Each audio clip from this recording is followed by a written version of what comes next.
For centuries, Jewish communities flourished in Arab lands and Iran, Baghdad, Cairo, Tehran and beyond.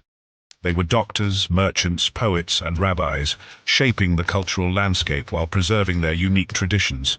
Their roots ran deep, and their heritage was an integral part of the region's history. But starting in the mid-20th century, this rich history faced sudden upheaval. Across the Arab world and Iran, rising anti-Jewish persecution and violence targeted these communities, forcing nearly 1 million Jews to flee their homes in the face of rising hostility.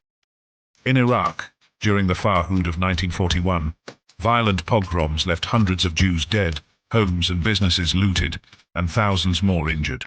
It was a devastating wake-up call for the Jewish community that had lived in Baghdad for over 2,500 years. In Egypt, the Suez Crisis of 1956 brought with it waves of arrests and expulsions.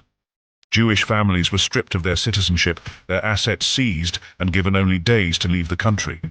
In Libya, where Jews had lived for centuries, anti-Jewish riots in 1945 resulted in the deaths of over 140 Jews, and again in 1967, Jews faced widespread violence and were ultimately forced to flee. By 1970, there were no Jews left in Libya. Today we commemorate this history not as a footnote but as a vital chapter of the Jewish and Israeli story.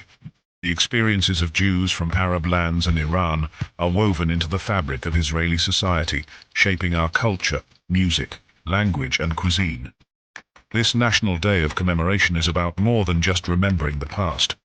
It is a call for justice and recognition for the nearly 1 million Jews who faced expulsion, loss and trauma. Their suffering must not be forgotten, and their stories deserve to be heard. Today, we honor their courage, their contributions, and the legacy they built from the ashes of persecution. We remember, we share their stories, and we vow to preserve their memory, for the sake of truth, for justice, and for future generations.